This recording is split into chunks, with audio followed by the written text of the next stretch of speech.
right, so we got a long one here. This is the Q&A for Gil Gerard. For you, who are we kidding? For your parents, they'll know him as Buck Rogers. He didn't do a whole lot after that. He's done a little bit here and there. Again, IMDb link is below. Check him out. But go ask especially your mother, who Gil Gerard is, and she may or may not know who he is. This Q&A is only supposed to be a half-hour long, and I talked about at the end of this clip. It's only supposed to be a half-hour long Q&A, but they're like, okay, we have time for one more question. Gil went, what? You're going to cut me off now? How long is it supposed to be? It's like 30 minutes. He goes, what? But I want to keep going. You guys want to still keep talking, right? So they said, well, actually, there's nobody after you, so let's keep going. It ended up taking almost an hour with this Q&A. And it was cool because we talked about everything from his career to the people he's worked with to him having gastric bypass surgery. So it was definitely interesting, this Q&A, but it's dang near an hour long, as you will see down below. You can see over here, yeah. But yeah, this one's a really long one. Or it's over here. This video's flipped, so I don't know which way it's going to be, but you'll see down there that this is an hour-long video. Watch it, sporadically if you want to click through and listen to some of the questions. If you want to hear about his gastric bypass surgery, I'll put the timestamp in the description below. It's towards the end of the video, so if you want to click to that, I'll put like some of the highlights from his stuff, and I'll put them in timestamps down below. Enjoy, you older ladies.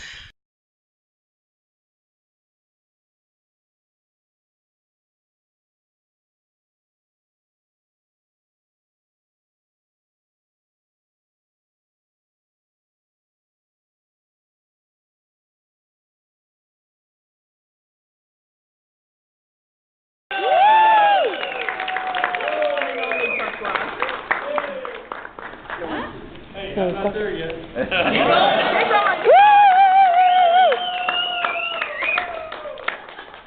y'all doing? Doing well. Do I need this? Can you hear me all right? Okay. Absolutely. I've been sitting all day. Do you mind if I just stand up here? Right. Whatever you want. Look at that. Testing. Oh, that sounds good, doesn't it? Yeah.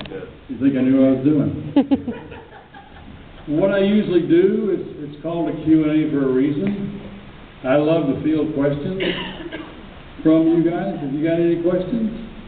Like, how am I still alive? Start your career. How? Start your career. How did I start it, or just start it? I started a long time ago. So. Yeah, well, I mean, get into the business and stuff. I was an industrial chemist. Sure. Before I was an actor, when I was bored. I was on 2 advisory task forces to the governor of Arkansas. I lived in Arkansas. And I was writing reports for the Graduate Institute of Technology at the University of Arkansas.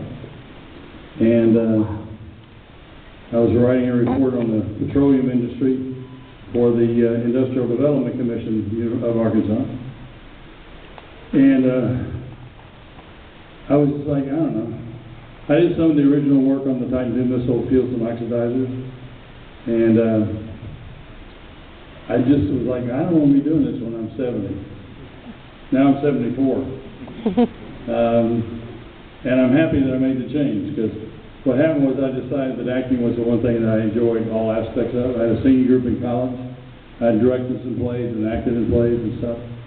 I realized that I enjoyed the rehearsal as well as the performance. So I resigned from all the things I was on, gave back my company car, sold the car that I had, and moved to New York and started driving a cab and going to acting school. And I picked a guy up on 61st and Central Park West and drove him across town. And on the way, he said, I can tell you're not a cab driver. That's not what you do. And I said, well, I'm an actor. I go to acting school. And he said, well, have you ever thought about doing extra work? I wasn't eating every day. which is not a bad thing, I guess, for an actor. And I said, well, what does it pay? He said, you know, extra work. And I said, you know, he says $29.95 a day or something like that, plus lunch. And I thought, well, okay, I'm not eating every day. That'd be good. I get a lunch at least. So he said, give me a call next week. I'd like to help you out. I said, okay. So the next week I called him. The next day I was on the set of Love Story as an extra. And I did that, and then ended up getting a bit part, and which ended up on the cutting room floor. And then after that, then he called me up and said they're casting this movie. Come down and read for it. I read for it. I got the part. It was in an agent's office. Got the agent. The agent turned out to be a total bust, which was okay because I got a kind of a track record, and that's when my career started. And I've made a living solely from this industry since 1970. I started in 1969. And as I said, I was a cab driver for 6 months. They killed 7 cabbies that year in that 6-month period that I was driving. I was driving at night, so it was more dangerous, so they gave me an extra dime, which was cool. My life was worth 10 cents. Wow. Anyway, that's when it just kept on evolving from that. I ended up doing over 400 commercials. At one time, I had 27 national spots running at the same time. Wow. 7 loving care commercials running at the same time. And the line I had was, "You're not getting older, you're getting better." That was me. And I was only supposed to do one, and the director went nuts over my reading, and so he said, put him in another piece of wardrobe and do this one. And I just kept changing wardrobe and doing one after another. I ended up with 7 commercials out of that thing. I did a Dristan. I think I got a fever. I was a construction worker. Campbell's soup. I did all kinds of them. I did Ford Motor Company for 2 years. I was their spokesman. Then I got a soap, The Doctors, on NBC. Played a returned prisoner of war named Dr. Alan Stewart. And did that for 3.5 years, and then produced a movie called, what the hell was it called? I forget. Anyway, did that, and then produced a Broadway play called Amen Corner. Worked with Jimmy Baldwin, who's one of the premier black playwrights in the world. One of the Lost Generation actually was in Paris with Fitzgerald and those people. And then got flown out to Hollywood to do a screen test for a series that didn't sell, but then they liked me, and so they put me in a Beretta as the guest starring role. I played a killer. And then while I was out there, they said, you know, they're doing an Airport 77, so I went in and read for that, got that part, and then I did Airport 77. I kept flying back to New York because that's where I was living. And finally got tired of getting terminal jet lag going back and forth, so I finally moved to LA. It took me 2 years to get rid of my New York driver's license. And then just started working. I worked with Michael Landon. I did a Little House on the Prairie, an episode called The Handyman. I was the handyman. I built the Ingalls kitchen. Oh, wow. And it was a great guest starring role because Mike, his character, had taken a job someplace and he needed someone to finish this thing that he had started. So basically it was me and the family, and then Mike came back in the middle of the show and then left again and came back at the end of the show. And that was really nice. It was a beautiful part, well written. Got to be friends with Mike. Then I did Hawaii Five-0. It was an episode called The Ninth Step. I played a recovering alcoholic, and I was doing my 9th step supposedly, and got offered a series by Jack Lord, and didn't do that one. Came back. Mike wanted me to do a pilot for him. It was called Stone, and it ended up a movie that we called Killing Stone. And after I shot that, Universal called my agent and said that they wanted me to do Buck Rogers. So my agent called me and said, you know, they wanted to do Buck Rogers. I said, no, I'm not interested. I didn't want to do a comic book character like I'd seen what Batman had done for Adam West's career. I don't know if you know this, but he didn't have any kind of work for over 20 years after he did Batman. His agent was telling me that he couldn't even get him for quiz shows. They were not interested. The only way he made a living for his family was doing dinner theater all over the country. And I thought, I don't want that. Things are going pretty well here. I don't want to kill myself with a comic book bop, biff, bam kind of thing. So they offered it 2 more times, and I kept saying, no, I don't want to do it. Wasn't interested in reading the script. So they finally said to him, look, would you read the script? His name was Meyer Michigan, that was my agent. I said, Meyer, would you read the script? If you like it, if you think it's something Gil would like, would you ask him to at least read the script? So he read the script, he called me up and he said, it's not what you think it is. It's not a cartoon character. The guy's got real humanity. I think you'll like it. Give it a read. So I gave it a read and he was right. I liked the sense of humor that existed with Buck Rogers that we did in the movie. Universal said they were willing to take second position to the Michael Landon project, which meant that if Michael's project was picked up, then they would have to find somebody else to do Buck Rogers after I did the movie. So I said, okay, fine. I mean, it's a win-win for me. So I did Buck Rogers. Mike's show wasn't picked up, and the movie did so well that NBC picked it up. There was an option to do a series. NBC picked up the option, and we ended up doing the series Buck Rogers. I did that after the movie, did that for 2 years, and then went on to do other stuff. So that's basically it. I hope I didn't overdo that. And then I did actually 5 series altogether. The last one I did was called Code 3. I was the host of the show, the rescue show. Sidekicks was my favorite of all the series I've done. I did that with Ernie Reyes Jr. I really liked the relationship between, I played a cop. He was a kid. He was a kid, he didn't have to play a kid. But he was I don't know if you know Ernie Reyes or know his record. He's the youngest forms or non-contact karate champion in the world. He was about 8 when he won it. He's like a triple black belt or something. Anyway, Ernie was a great kid. But the relationship between this guy, this cop that I played, and this kid, I really liked it. I liked the way it was written.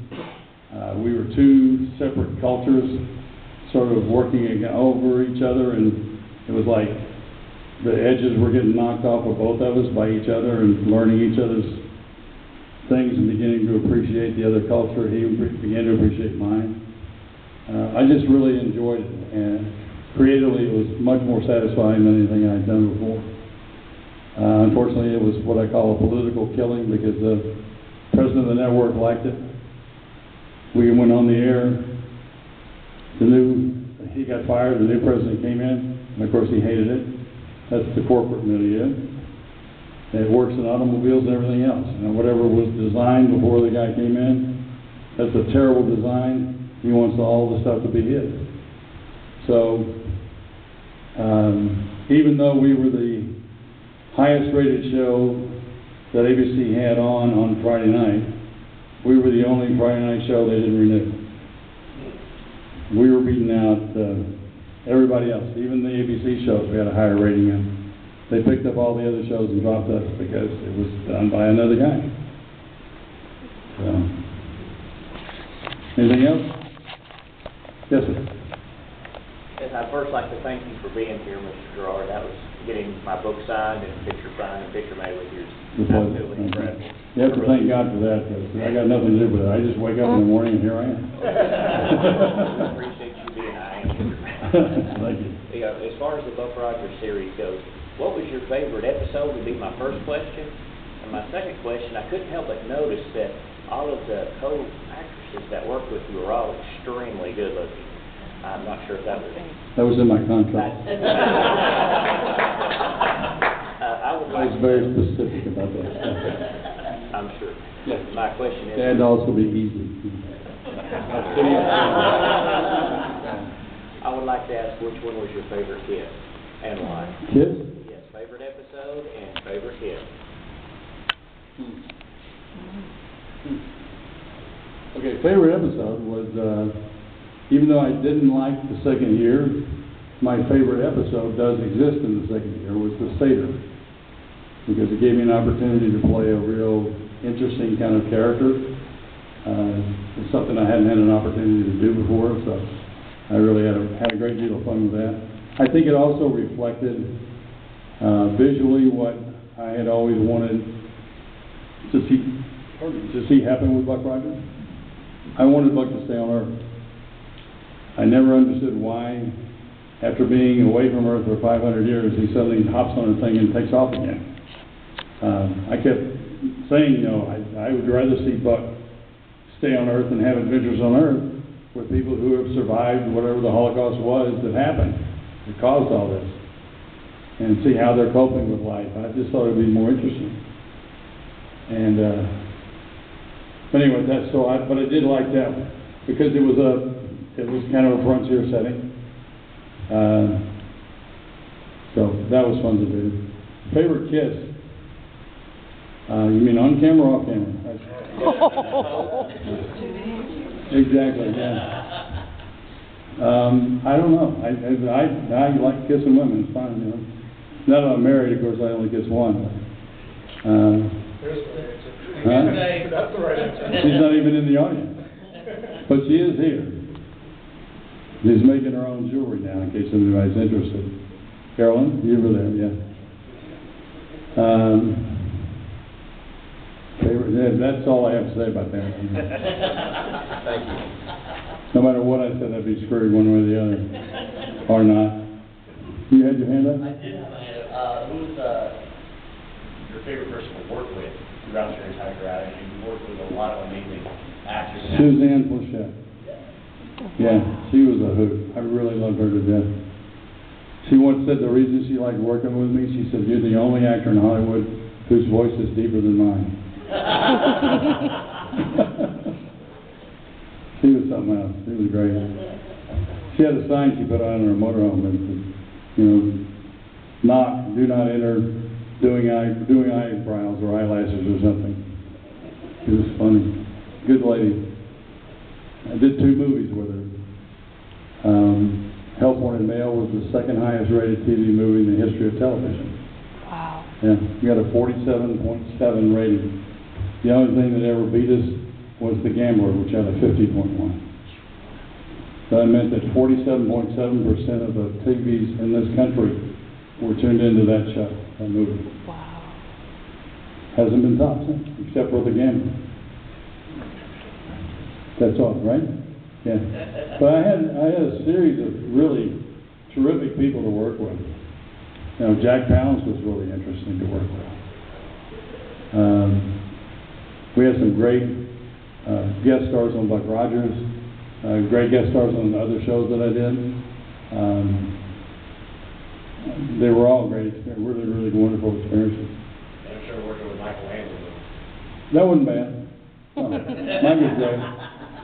You know, I did Airport 77, and I got to work with Jimmy Stewart, Joseph Cotton, Olivia de Havilland, Jack Lemmon. You know, it's like, okay, this is fine. I've died and gone to actor heaven, thank you very much. I did a special, a Bob Hope special.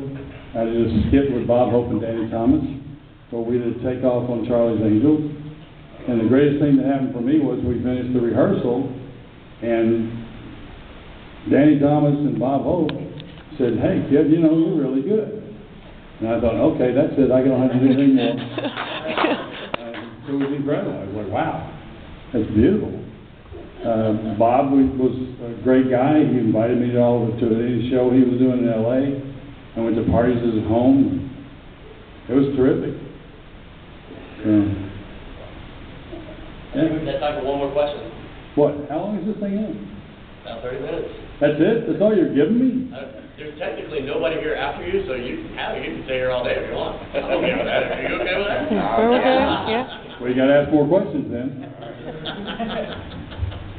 I was just saying, can you tell us anything about like behind the scenes in Buck Rogers? You guys play jokes on each other? Is there anything you didn't like about it? Well, the thing I didn't like about it was all the politics. That's always a pain in the ass, but I think that's in any kind of a business.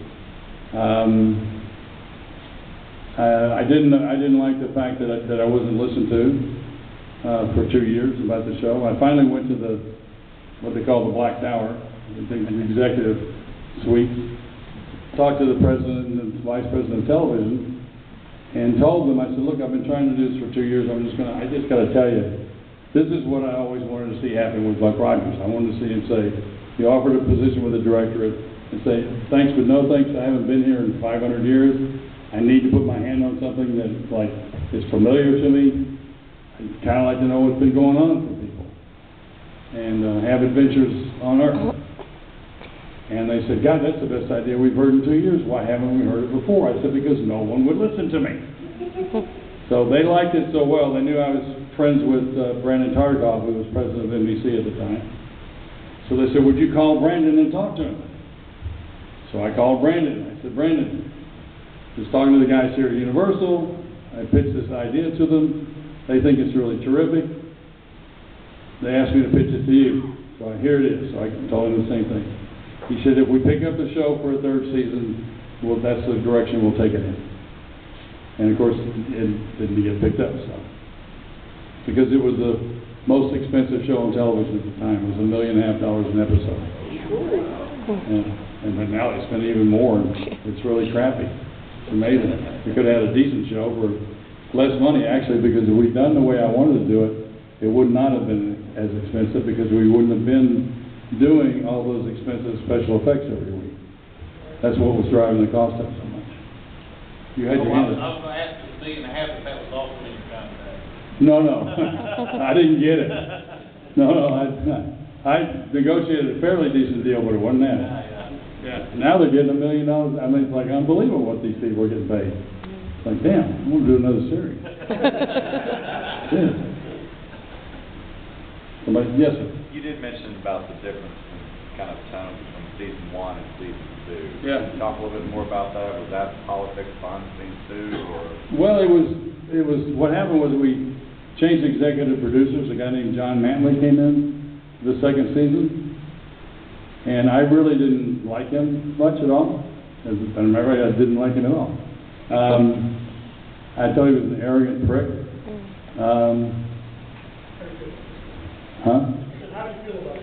Well, I have to be somewhat politic, you know what I'm saying? Asshole. Anyway. Bless you. We had a meeting, and it was like he was very happy and thought it was great. The fact that he ripped off he used to do Gunsmoke. I always said, yeah, he took all the credit for Gunsmoke. What he did was he presided over the demise of Gunsmoke. That's what he did. He was the last executive producer on Gunsmoke. But he wrote this script. Michael Lancero played the Apache chief. Barbara Luna played his wife. And of course, Matt Dillon was Matt Dillon. And the story was they were enemies. The guy's wife is injured. As they're traveling on the trail, they get to a doctor, etc. Does that sound familiar? That was the episode of The Hawk. He took that story from Michael Lancero and was laughing about the fact that he actually cast Barbara Luna in both roles. She played Michael Lancero's wife as the Apache chief, and she played Tom Christopher, or Hawk's wife, in Time of the Hawk. And all the rest of the story was exactly the same. I was the Matt Dillon character, obviously. Interesting side note, when we shot, I don't know, how many of you saw Time of the Hawk? Okay, well, one person? Yeah, that's why we didn't stay on for another year. Actually, what he did with that show was destroyed us, because I watched the ratings. I was signed into the Nielsen ratings, and I watched the ratings drop every 15 minutes of Time in the Hall. So much, we dropped so much that the next day, I said to Tom Christopher, who played Hawk, I said, you might as well start looking for another job because we're not going to live through this. You don't take your 2-hour kind of a show and lose ratings every 15 minutes and survive. And we didn't. That's why I was having meetings with them later, trying to get something going for it. Anyway, where was I? Oh, interesting side note: the battle scene, the fight scene. I did that with a broken rib. Yeah, I don't know if you'd seen it, you'd see that we did it at Vasquez Rocks in California. I had done Circus of the Stars the weekend before, and I did the elephant act, and the elephant broke my rib. There was a part in the act where I was standing at the back of the ring, and Anna Mae was the elephant's name, and she was lying on her side, and I yelled, "Anna Mae up," and Anna Mae would start like this, and go like this, and go like this, and as she's doing all this, I'm running up her back. Now, an elephant when you stack an elephant up from its butt to its head, it's up there high, right? So what happened was, I got all the way up to the head. The head was about that big around. Put my hands on the head to push myself up, because what I was going to do is stand on the top of her head and go, ta-da! And I got here, and I thought she had settled, but she hadn't. And all she did was just settle back like that. Oh. That's all she did, and it broke my rib. And I'm up 30 feet in the air. So I went ahead and went up and ta-da and all that crap. And then I go animate down, and she just drops, and as she drops, I then drop down behind her neck and sit, and we go around with her and all that kind of stuff. And then later in the act, there was a leopard, a 65-pound leopard that would leap into my arms. The doctor, and I said, well, what's the deal? And he said, well, it's broken. It's more in the cartilage than the bone, so you don't have to worry about it jabbing into your lung or anything. It's just going to be painful as hell. And I said, well, is it going to get any better? Should I wait till tomorrow or whatever? And they said, well, no. Actually, it'll probably hurt worse the longer you wait. So I said, okay. So we shot the whole segment and got it finished. And then I went back to L.A. And the next day we did the fight scene. So it's the glamour of showbiz. So Vasquez Rocks, 2 days of fight scene with a broken rib, with Hawk going up and down all this stuff and landing and falling and rolling in the rock and all that kind of stuff. It was great. Yes, sir. In the Buck Rogers series, your sidekick was the little robot Tweaky. Tweaky, right. And the voice actor, Mel Blanc. I was looking up his name so I could ask the question. I was just curious, when you shot those scenes with him, was Mel ever on stage, or was that all done post, and they just had somebody else read his lines or something? Yeah, the script person read his line. The funny thing is that Tweaky had no voice when we shot the movie. And as a tribute to Felix Silla, who was inside that costume, he created a character through 2 inches of plastic and rubber that people really, really love, with no voice.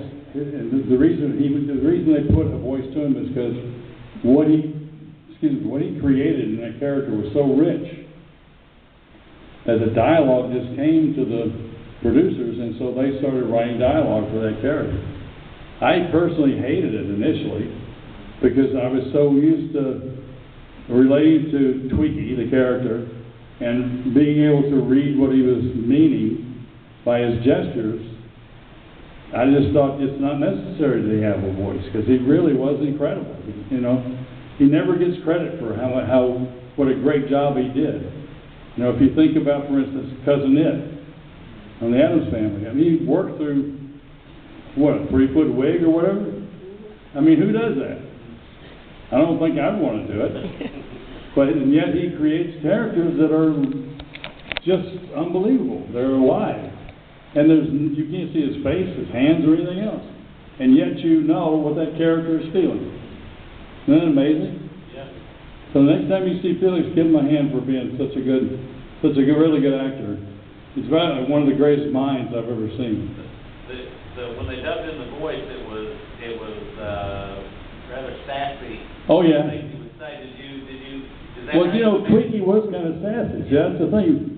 When I had the dialogue with Twiggy when he didn't have any dialogue.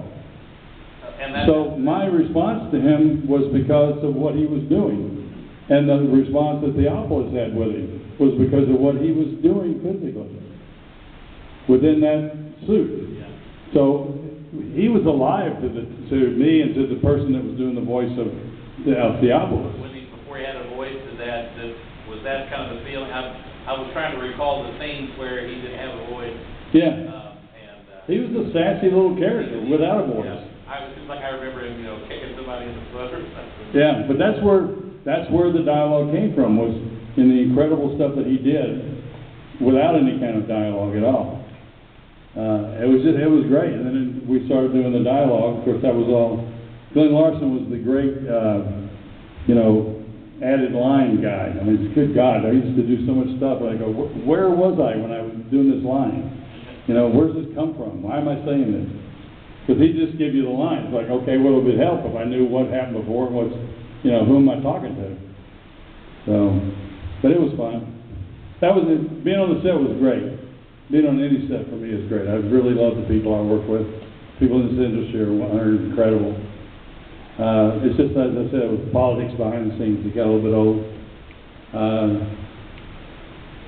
Yes, sir. How was working with Aaron?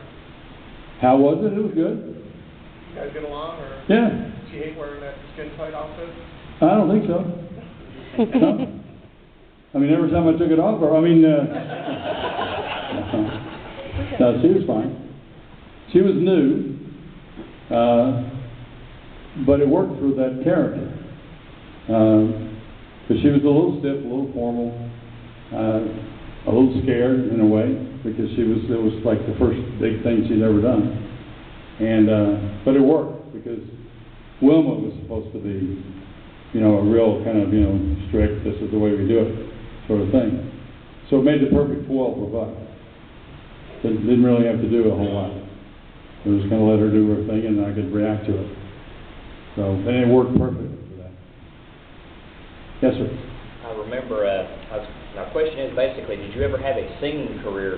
Because I do believe that when you were flying back in, you were singing a song called Chicago, and it was actually very well.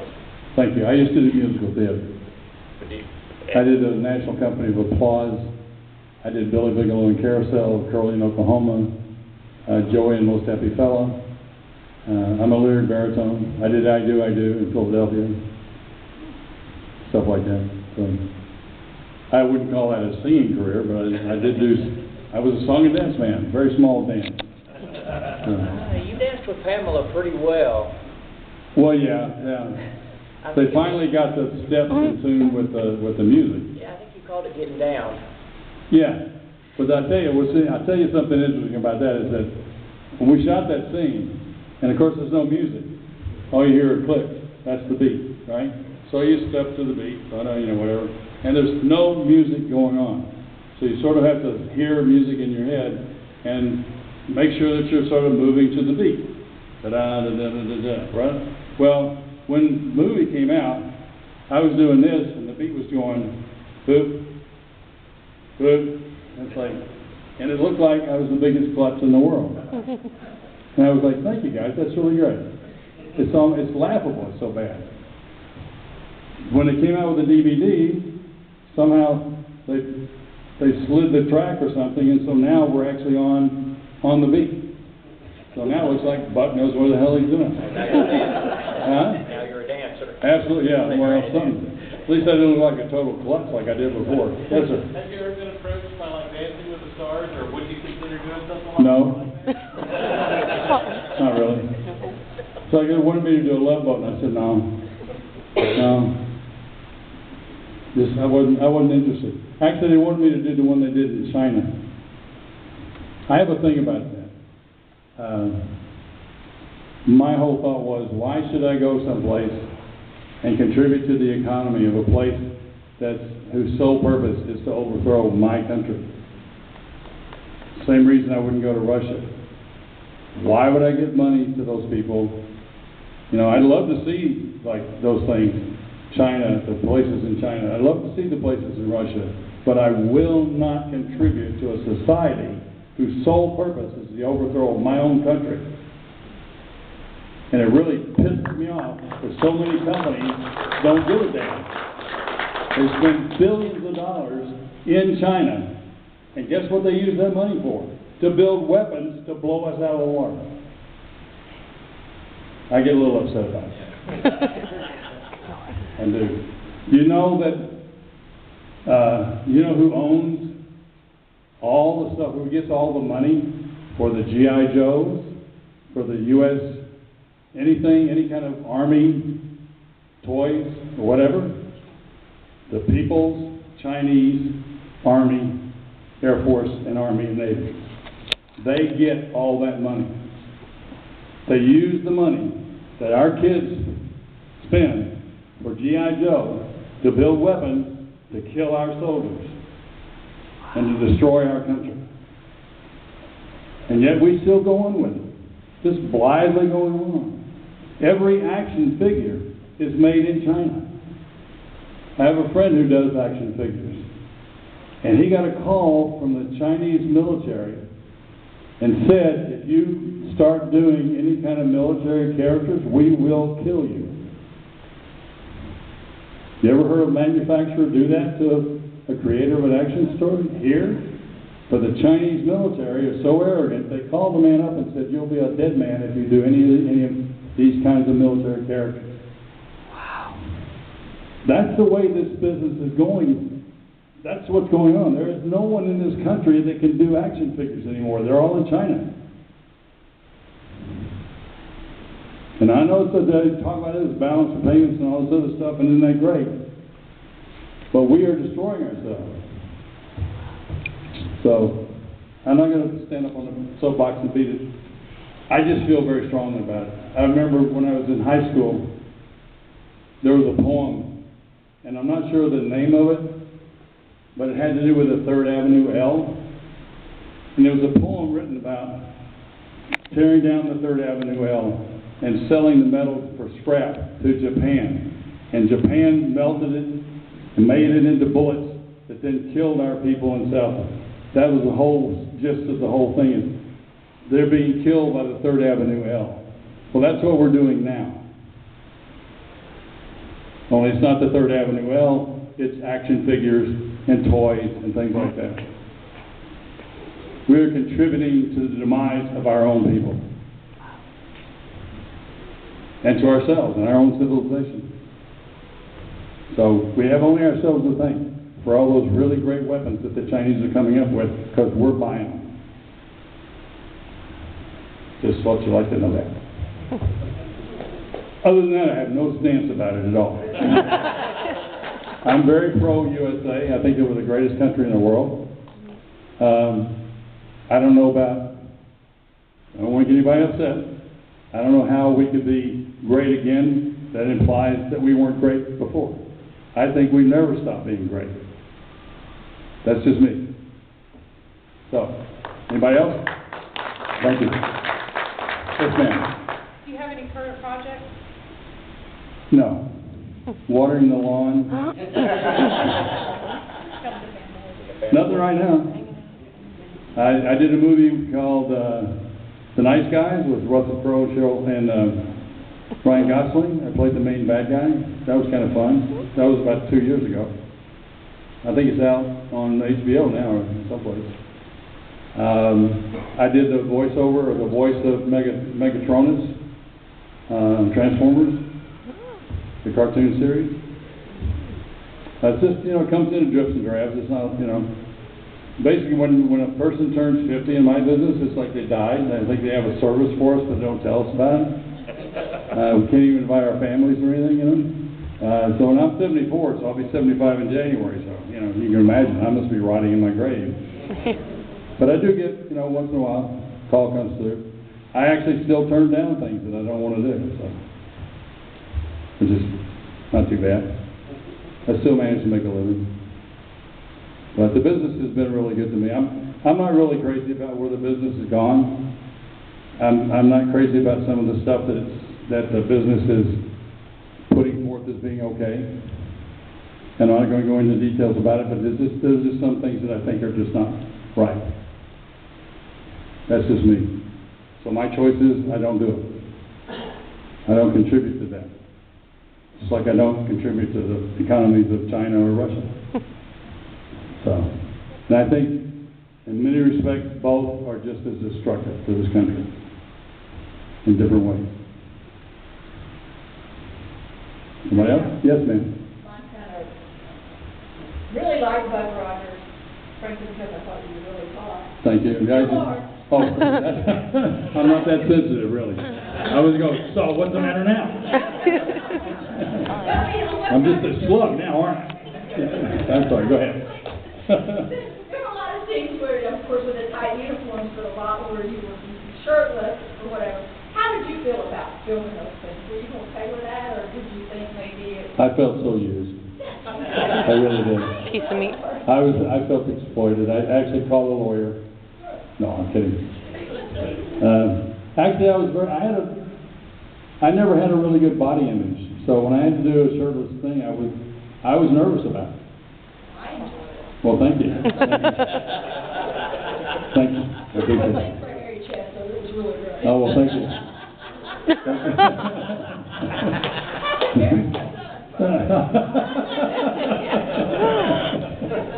That's okay.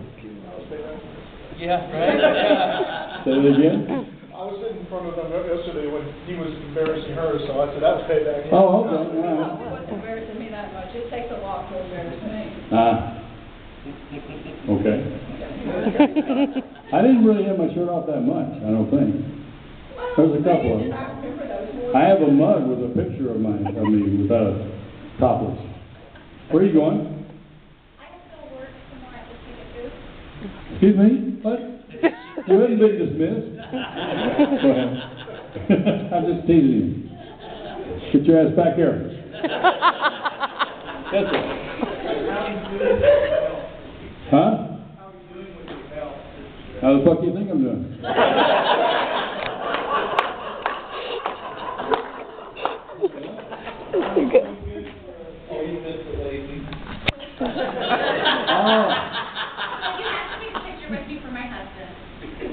Why? Because he was different. I got your Is he into that kind of stuff? He just loved the driver's adventure. He was not, yeah. He went into Harry Chess? Okay. Yes. I was a little hirsute, as they say. But my health is good, thank you. I did a special, I guess you were referring to that, on Discovery, which I hated the title of. Action Hero Makeover. I was like, oh God. But I didn't, that wasn't my idea, that was Discovery. I weighed 359 pounds. Almost 10 years ago, I guess, or more. And I had gastric bypass surgery, and I dropped down to about 205. And it saved my life because I had cardiomyopathy. To the point that my cardiologist was telling me that if it wasn't for the drugs that they had back then, he would have told me to go home and get my affairs in order and hope that I could get a heart transplant. My triglycerides were at 900 and something. My blood sugar was at 300 and something. So I was diabetic. I had cardiomyopathy. I weighed 359 pounds. But I had great blood pressure. And no problem with my blood pressure at all. And after I had, what we did was we did a special that went through the entire thing. So I have literally shown my guts to all of you, if you've ever seen it, because they filmed the surgery, and then they filmed me for a year after that, the aftermath of the whole thing. 2 weeks after the surgery, my triglycerides were below 200. My blood sugar was down to 87. I no longer was diabetic. I no longer had cardiomyopathy. My ejection rate, which is what they, cardiomyopathy, if you have a severe case of it, like I did, your ejection rate is about 25%, which means your heart's only pumping a fourth of the amount of blood. A good ejection rate is about 55 to 65%. My ejection rate now is 60%, and it was 2 weeks after the surgery. I had also lost, 2 weeks after the surgery, I lost about 35 pounds. And it was the best thing I've ever done in my life. So that's what that was all about. And my health has been great ever since. As the weight goes up and down, I don't even worry about it. I eat whatever I feel like eating. I listen to my body. And so far it's doing okay. I figure it knows what it's doing, so I'm just trying to keep this out of it and let it go. So I've been happy. I've been very blessed. I thank God for the surgeon who came up with this thing, because it was great for me. And I would recommend it for anybody who's having a problem with weight. My wife had the surgery. She had the sleeve done. Oh, yeah. Lost 130 pounds. Yeah, but that's terrible. Sleeve's not that bad. Well, yes, I mean, I guess, I don't know that much. I know that they don't cut the stomach, right? It's where they go in and they basically put a tube down your throat, suck everything that's in there out, and then they just staple it right along the edge of that tube, cut the rest of your stomach out. So they do cut the stomach. So your stomach goes from the size of a football to about the size of a banana. Well, mine was the size of a large Sharpie when they finished. But that's okay if they cut the stomach. And the reason I say that is because there is an enzyme in the body called ghrelin, which basically signals your brain that you're hungry. If you don't cut the stomach and get rid of the ghrelin, which is what happened to me, the ghrelin was gone, I forgot to eat many times because I just didn't feel hungry. So if you don't cut it and you go on a diet, or or people who've had the lap band, which is basically they just restrict the thing. What happens is the ghrelin is still in your system. When you go on a diet, the ghrelin increases in your stomach and drives you nuts. I had a friend who had the sleeve, not the sleeve, but the lap band, done. And I was not very charitable to him, because what he was doing was he was being driven so nuts by the ghrelin, which I didn't know about at the time, that he was just drinking chocolate malts to try to satisfy and feel full. It was the only thing he could get past that little opening going to the stomach. But his stomach was still the same size that it had been. But if they cut the stomach, then she's going to be fine. She went from 280 to 150, and she's had it about a year now. She's so happy she did it. Yeah. Oh, it was amazing to me. It made all the difference in the world. It was incredible. I mean, just. And there's a shot in the special where I'm like this, and there's the steering wheel as Suburban at the time, and there were times that my steering wheel would catch on my stomach as I was turning, and I have to turn the wheel past my stomach real quick, otherwise I'd run into the curb. And as the year went on, they kept that shot, and you could see the wheel going further and further and further away from my stomach, until finally it was like there was space there. So it was amazing to me. My energy level went up like crazy. I wasn't eating nearly as much as I used to. So, but all the other things that were so serious were gone within 2 weeks. Anybody else? You're the one who wants to do the dirty pictures like I did. Let's think about Buck Rogers' remake. They're doing a lot of remakes on several of the movies, and they're pretty bad. But well, if they do a remake of Buck Rogers, there's no guarantee that it won't be bad the whole time. I don't know. I have nothing to do with it. If I own the rights, hell, we'd have done it 20 years ago. I actually tried to do another feature when the show was canceled. I was in contact with the Dilly family. They're the ones that own the rights. and they weren't interested. And, you know, that whole thing about flogging a dead horse, you know, it's like, okay. I mean, I hated it because I really didn't think that this whole concept of Buck Rogers had ever fulfilled its, you know, where it could be. And I just thought, you know, I wanted Buck to go back, like if we did another feature, I wanted Buck to go back and go to Anarchia and solve that problem of why are these people, I can understand why they're so angry. Because anytime anybody comes out from the inner city, they shoot them. So that pissed me off too. And so what I always thought was Buck could go out there and he's on his way to have adventures, but he gets captured by them.